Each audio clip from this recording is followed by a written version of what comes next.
because our church has very staunch views on social issues, right? Right? Like,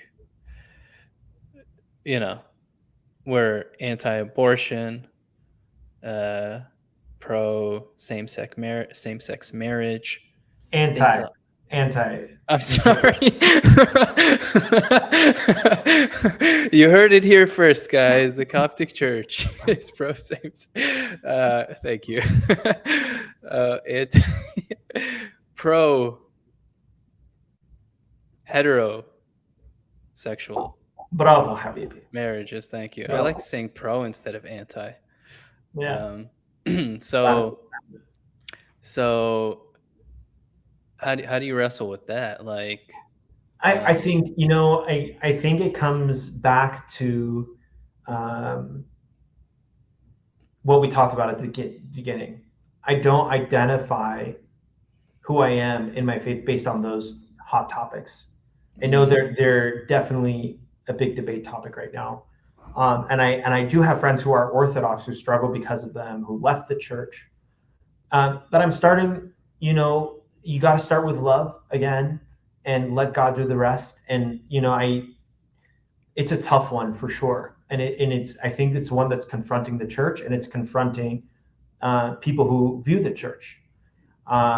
And it's something I think about, but I try not to because I don't think it makes a difference in how we should one treat each other.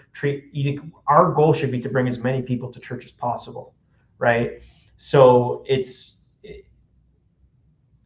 shouldn't shift how we treat people, and it shouldn't shift. And if they bring it up, they also have to have the same mindset. Hopefully we can share that love, which is our church identity isn't based on these issues only, right? Like our church is so much more than its position on those issues. So it goes both ways, and we have to encourage that. And again, going back to that conversation about what is a Christian's role if there's a room of divided people, it's to bring people together. So I think that our role as the congregation is to figure out how do we bring everyone together and make this work, because the church isn't going to change, the issue is going to be there. And so that's why I don't have a hard line stance or a hard opinion on it. My only thing that have a hard line on it is I just try my best to be as loving and open to as everyone as I can, and yeah. share with them what our church is about, and what Christian love is about. Okay, great. Well, I'm not going to let you get away with that answer. So, if there is, and there's a significant number of people who are Orthodox or homosexual or you know have a view that's contrary to the church, even if they themselves are not homosexual. Um, and you can apply that to any other social issue, and they struggle with how to be a part of the community, um, and the community and basically take that as a community not being accepting or loving or even perhaps disobeying, um, the spirit of the gospel, right?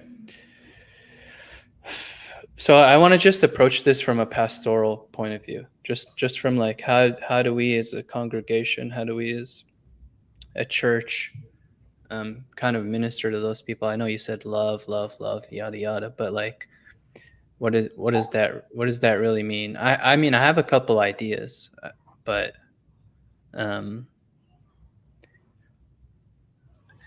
I'm curious. I'm curious, like if you have any concrete ideas as supreme executive and thought leader. But you can preface it with, "I'm not an expert." No, I'm not an expert. I was reading the Sermon on the Mount yesterday. This isn't a diversion. I just want to start with this. No, no, yeah, go ahead. And, Christ talks about adultery, that lust is the same as adultery. Lust isn't an action. It happens in our heads. And that anger is the same as murder. Anger is a feeling. right? It's not an action. Murder is an action. I thought it was really powerful. I was thinking about it because, again, going back to orthopraxy versus, practice of something versus like, okay, I didn't kill someone. I'm a Christian. What is the Christian heart around this issue?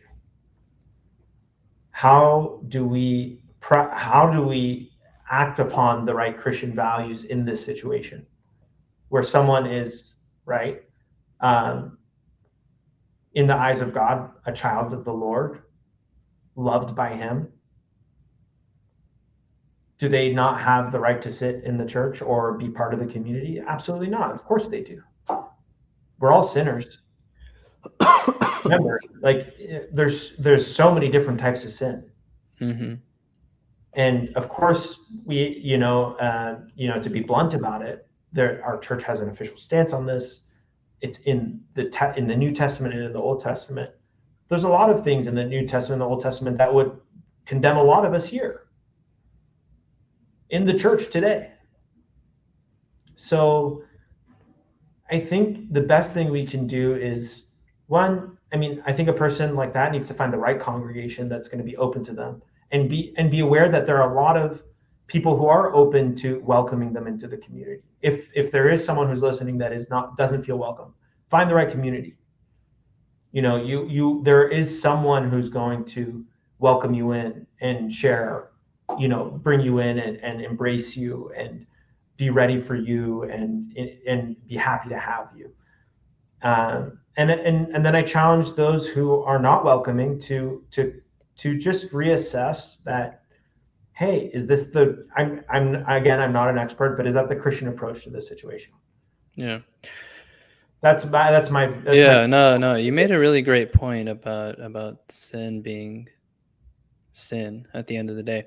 Now, I want to distinguish between, I don't think the church teaches that the inclination or the desire or the attraction in and of itself is sin, but the action, like taking the action, right?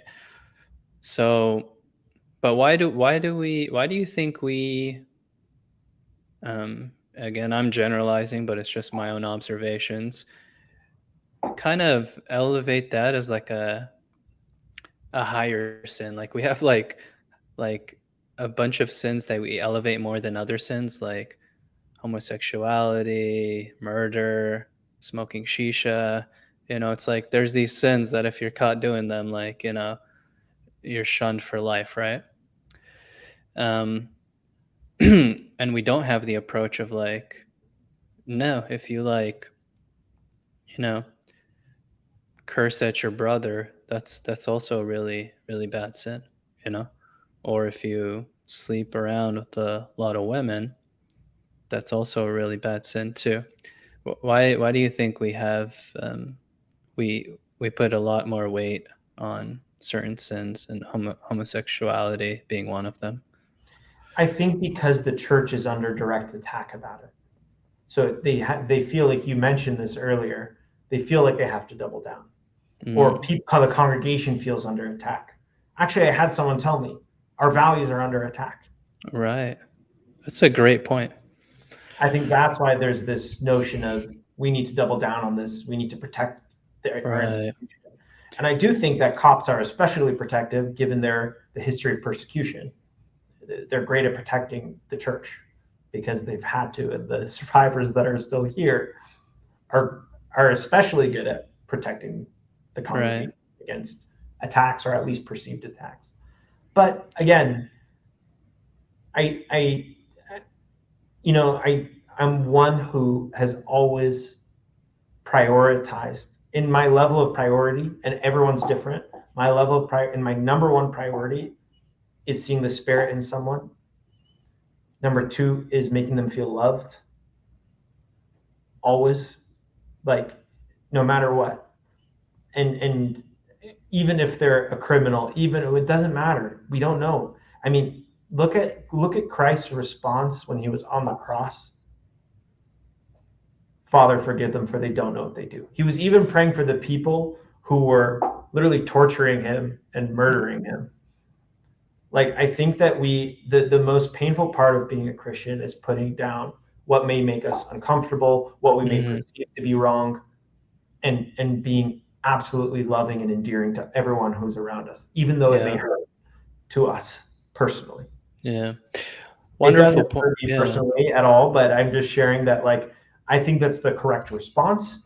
And Right. then letting God do his work and understanding that we're all sinners. Again, I remember, is there a person in our church who hasn't been angry at someone before? Anger, as Christ said, is like murder. Being angry at someone is like murder. Lust, is there a single person in our church who hasn't lusted before? It's like adultery. Adultery is a big sin, right? So we have to be so cognizant of that as we perceive what is sin and what is not sin, and understand now that the church feels under attack. Yeah. But so again, I think the root of the issue is, why is there a perceived attack? Because of division and identity politics and all these issues now that are plaguing our country. And let's focus on bringing people together, Yeah. putting love in Well, this. well, I don't think it's just a perceived attack. I mean, I think it is an actual. It's a very heavy lobby to influence legislation and stuff. So I Fair. mean, the Okay, I the understand attack the that. attack is But real, there is but there's an s- actual. so the attack is real. But what you're saying is it's a tough balance because you're balancing on the one point as a leader of a church, addressing that head on, showing your congregation that you'll have a strong spine and that you're going to speak truth to power on this issue. But on the other hand, you have to balance that pastoral part where you actually have individuals in your own flock who are struggling with this and need compassion, love, and community. So it's a balance between just speaking outwardly from the pulpit and actually. Yeah, and I would also like to say for the record here that I have friends who are gay, who are Hmm. Orthodox, that have been really struggling with their own families, that have had divisions with their families, or they haven't spoken to them in almost a year, and that breaks my heart, because I don't think Christ wants that for that family, and that's Hmm. the response, right? Because I mean, what if their son was a thief or a robber? Would they just there's so many. It's a very complex issue, Yeah. right? But my point is simply that when something's so complex, the best thing we can do is first apply selfless love, unconditional love to the situation, and let God enter the room and see what happens, and continue down that path. And I understand that, like, the church has to handle these moral questions and how to create positions and all that, but also it doesn't need to be the main focus. I know it depends on the priest. I'm not saying every priest is doing this or every church is doing this, but I have heard some have this type of hard position and it's like their main focus. I think that's not should not be our focus as Christians, and nor was it the focus of Christ's ministry in the Gospels. It's something to address, but it's not Yeah. should be the focus.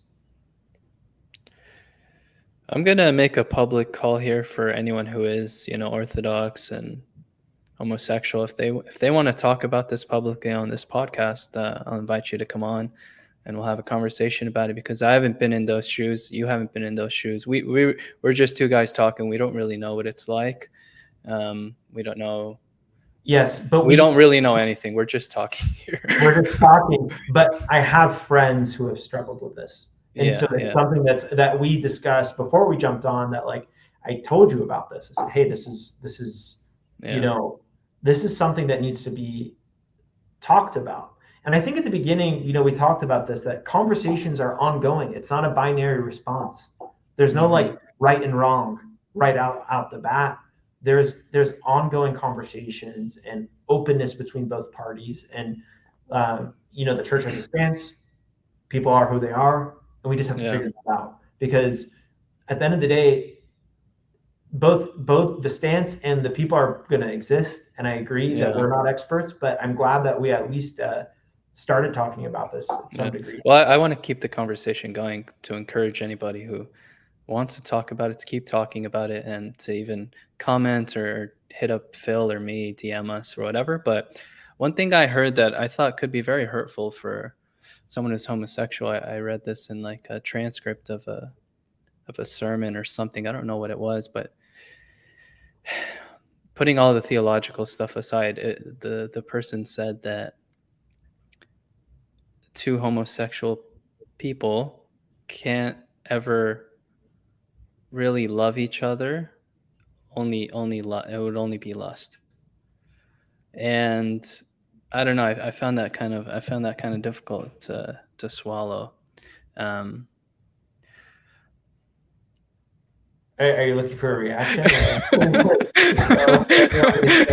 you could say no comment, but have friends I'm who, putting myself in the shoes of someone who's hearing that, right? Who is homosexual. yeah, I mean, Like when I think of like because let me clarify, because I think a lot of people misconstrue this. I think actually a lot of homosexuals may even agree with what the church's positions are. Everyone assumes that anyone who's homosexual and Christian automatically disagrees with the church's stance on the issue. I don't think that's the case. I think a lot of them do agree with the stance, but just they feel the church isn't welcoming, or they don't know what to do. Um, uh, and this is like, you say something like that, and that might like really turn somebody off. Um, yeah, you know, I just think say I've love five exhausted times. I think I've exhausted my expression or my thoughts on this because again, I just wanted to share that, Yeah. where I was at, and I think it's Okay. important. But it's beyond again I think in this environment, like it's like you said, you need to bring in real perspectives. Like Right. Right. we're just talking about concept here. Yeah. I think though that like it is an issue in the sense that like it breaks my heart to see people turn away from the church because Yeah. they don't agree with the church on this topic.